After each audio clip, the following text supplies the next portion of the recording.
মার্কিন president Donald Trump রাশিয়ার প্রতি আহ্বান জানিয়েছিলেন যাতে তারা ইরানকে সামরিক সরঞ্জাম এবং অস্ত্রপাতি না দেয়। কিন্তু কে কার কথা শোনে? প্রত্যেকেই যার যার স্বার্থ বোঝে। চীনের স্বার্থটা কি, রাশিয়ার স্বার্থটা কি মধ্যপ্রাচ্য এবং ইরানের সাথে, সেটা তারা জানে।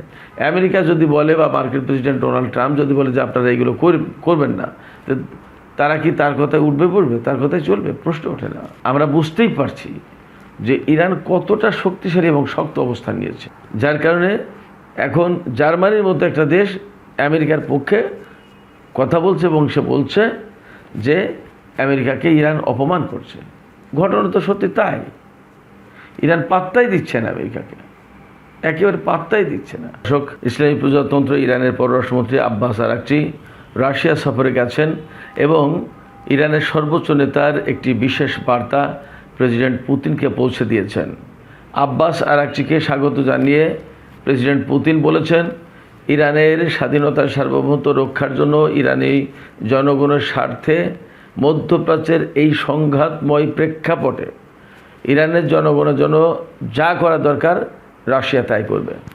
এখানে প্রশ্ন হচ্ছে যে আব্বাস আরাকচি ইরানের সর্বোচ্চ নেতার পক্ষ থেকে কি এমন বার্তা পৌঁছে দিলেন যার প্রেক্ষাপটে প্রেসিডেন্ট পুতিন এই কথা বললেন। এদিকে জার্মানির চ্যান্সেলর ফ্রেডেরিক মের্জ তিনি বলেছেন, ইরান পুরো একটি জাতিকে অপমানিত করছে। ইরানের নেতৃত্ব, বিশেষ করে আইআরজিসি, একটি জাতিকে মারাত্মকভাবে অপমানিত করছে। এই জাতিটা আর কেউ না, এই জাতিটা একমাত্র আমেরিকান জাতি। ইরানের নেতৃত্ব কিভাবে আমেরিকার জাতিকে অপমান করছে, এমন প্রশ্ন স্বাভাবিকভাবেই ওঠে।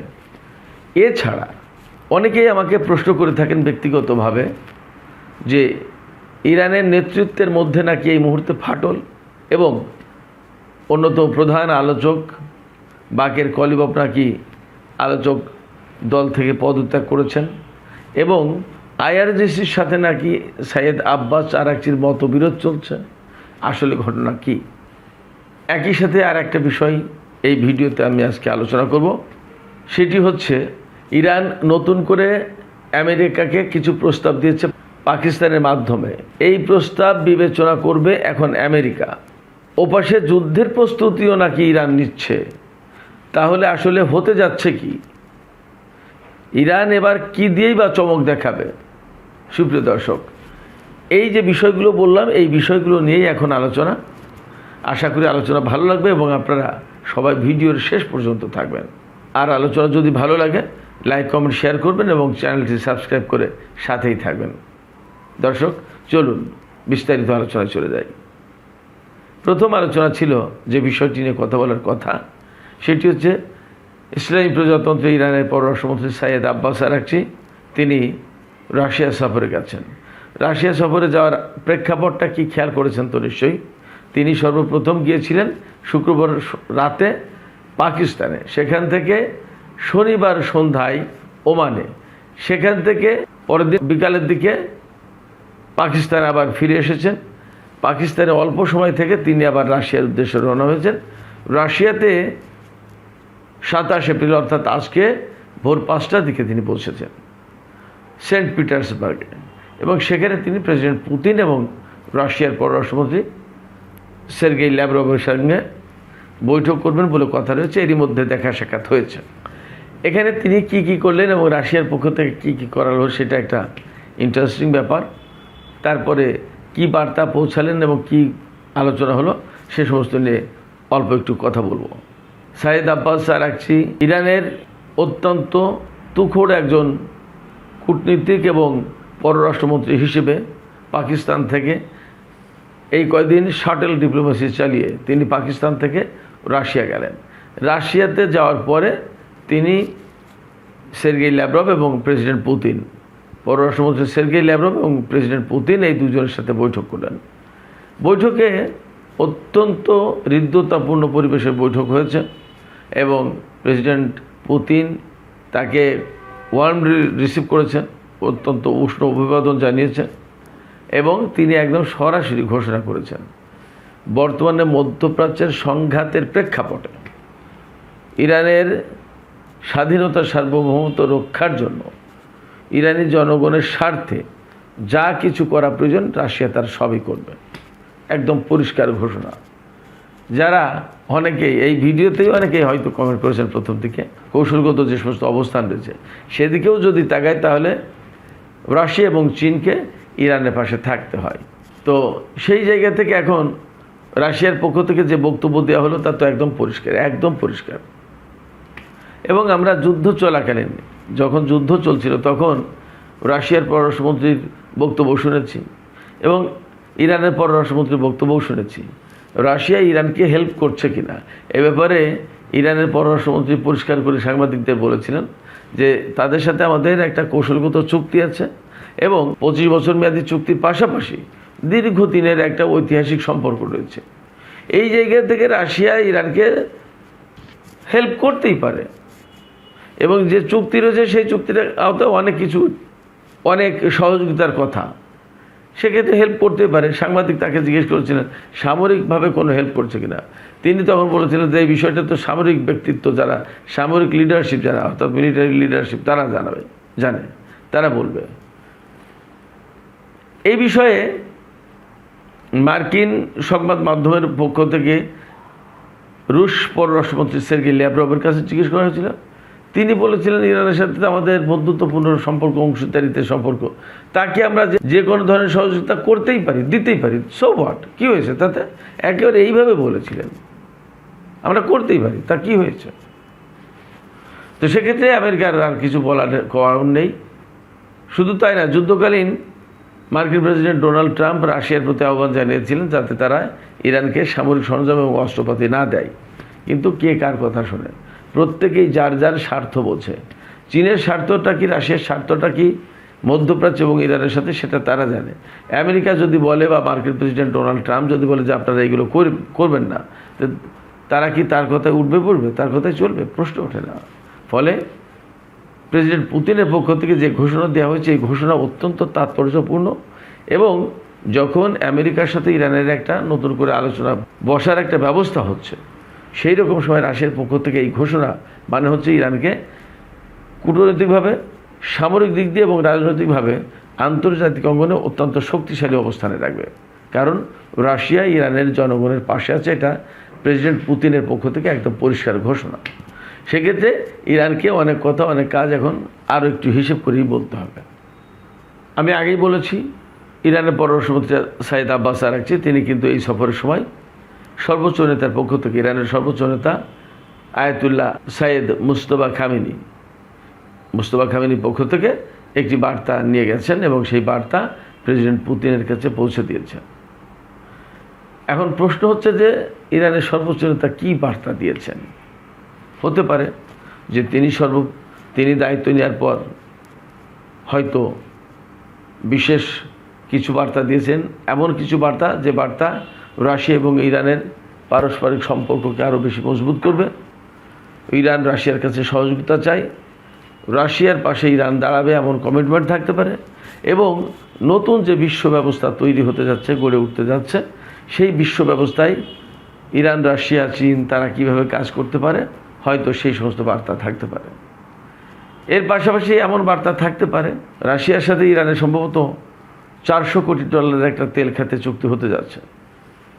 এই সব জায়গা থেকে ইরান রাশিয়াকে কী কী সুবিধা দিতে পারে, রাশিয়া ইরানকে কীভাবে হেল্প করতে পারে, এই সমস্ত বিষয় থাকতে পারে। সবচেয়ে বড় কথা, রাশিয়া এবং ইরান খুবই অংশীদারিত্বপূর্ণ দুটি দেশ, খুবই ঘনিষ্ঠ বন্ধুত্বের দুটি দেশ। ফলে তাদের ভেতরে এই ধরনের বার্তা আদান প্রদান হতেই পারে, বিশেষ করে এরকম একটা ক্রিটিক্যাল মোমেন্টে। তবে আমার কাছে মনে হয় একটা ইতিহাস স্মরণ করে দিই, ছোট্ট ইতিহাস। 2015 সালে প্রেসিডেন্ট পুতিন যখন ইরান সফরে গিয়েছিলেন, তখন রাশিয়ার একটি অত্যন্ত পুরনো একটা ঐতিহাসিক স্মৃতিময় একটা কোরআন শরীফের কপি প্রেসিডেন্ট পুতিন ইরানের সর্বোচ্চ নেতা সাইয়েদ আলী খামেনি, তখনকার নেতা, তার জন্য নিয়ে গিয়েছিলেন এবং তিনি অত্যন্ত সম্মানের সাথে, আদব লেহাজের সাথে এই কোরআন সর্বোচ্চ নেতার হাতে তুলে দিয়েছিলেন।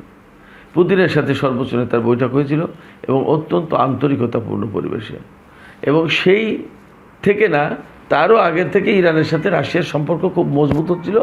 সেই থেকে না, তারও আগে থেকে ইরানের সাথে রাশিয়ার সম্পর্ক মজবুত হচ্ছিল। সর্বোচ্চ নেতার কাছে কোরআনের কপি পৌঁছে দেওয়া এবং পুতিনের ইরান সফর, এই ঘটনার মধ্য দিয়ে দুই দেশের মাঝে সম্পর্ক আরও অনেক বেশি মজবুত হলো।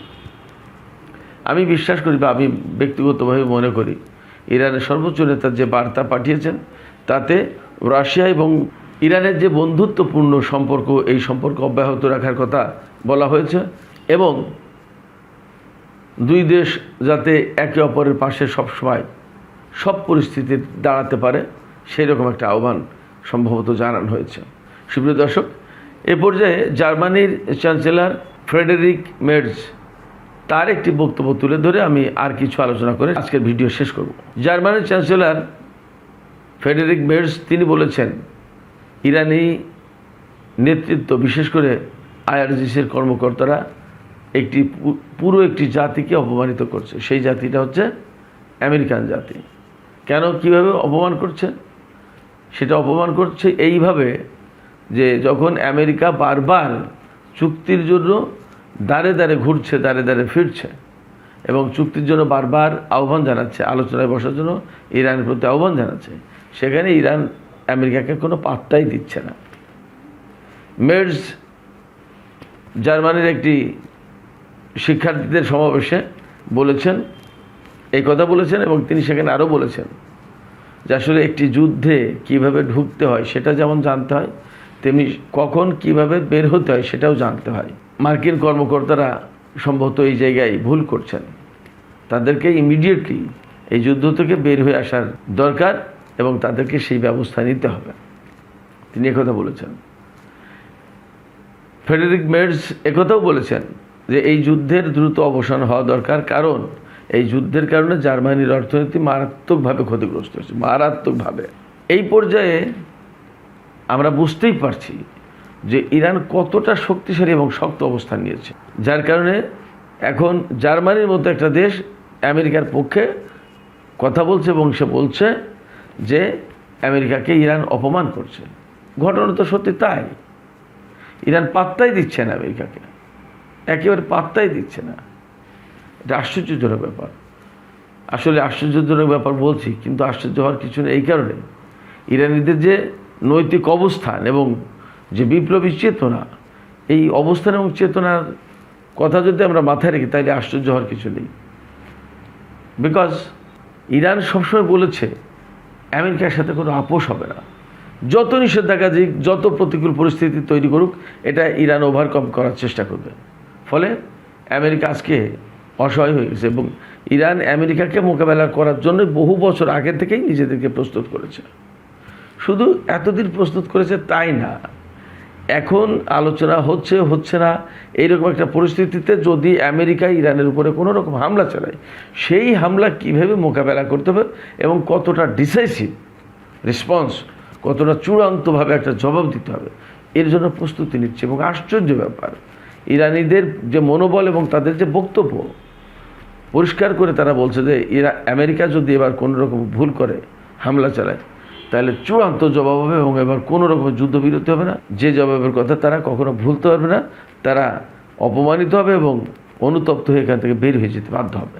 এবং আমার একজন সহকর্মী ইরানের যিনি আছেন, সাবেক সহকর্মী, তিনি আজকে ফেসবুকে লিখেছেন যে ইরানিরা ক্ষেপণাস্ত্র প্রস্তুত করছেন, ঘষা মাজা করছেন, প্রস্তুত করছেন, রেডি করছেন, তার একটা ভিডিও দেখিয়েছেন। ফলে আলোচনা না হলে যুদ্ধ যদি অনিবার্য করে তোলে আমেরিকা, তাহলে ইরান তার জন্য প্রস্তুত এবং ভয়ঙ্কর জবাব দেবে। কীরকম ভয়ঙ্কর জবাব দেবে আমি কিছু একটা ভিডিও করব, এটা নিয়ে আলাদা একটা ভিডিও করব, কি অস্ত্র দিয়ে ভয়ঙ্কর জবাব দিতে পারে করব আমি আশা করি। তো যাই হোক সুপ্রিয় দর্শক, আমি ভিডিওর একেবারে শেষ পর্যায়ে অনেকেই আমাকে যে প্রশ্ন করে সেই প্রশ্নের জবাব এখন একটু দিতে চাই, দিয়ে আলোচনা শেষ করব। অনেকেই বলছেন যে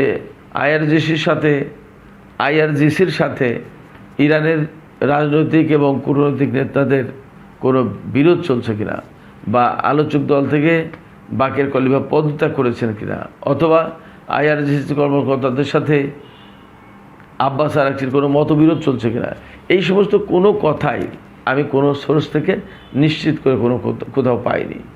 বরং আমি এইটা জানি, ইরানিদের যে নৈতিক অবস্থান এবং তাদের যে ঐক্য, তাতে এইরকম একটা সময়ে তারা বিভক্ত হবে এটা ভাবার কল্পনা করার কোনো সুযোগ নেই, কারণ নেই।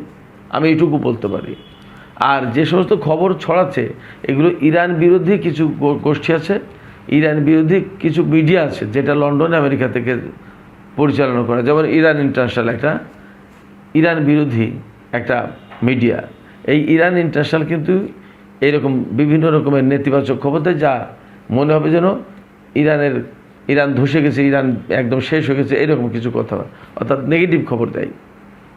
তো আপনারা বিভ্রান্ত না হয়ে পরিস্থিতি সবসময় সতর্কতার সাথে খেয়াল করুন, পর্যবেক্ষণ করুন। আর আমি ব্যক্তিগতভাবে আপনাদেরকে তো সঠিক এবং বিশুদ্ধ পরিশুদ্ধ খবর পরিবেশন করার চেষ্টাই করব। তো সুপ্রিয় দর্শক, আলোচনা শেষ করব। আলোচনা শেষের আগে আপনাদের কাছে একটা প্রশ্ন করি, আপনাদের কাছে কি মনে হয় রাশিয়া যে বক্তব্য দিল যে কোনো পরিস্থিতিতে ইরানি জনগণের স্বার্থে তারা ইরানের পাশে থাকবে? ভালো লাগলে লাইক, কমেন্ট, শেয়ার করবেন আর চ্যানেলটিকে সাবস্ক্রাইব করে আমাদের সাথেই থাকবেন। আল্লাহ হাফেজ।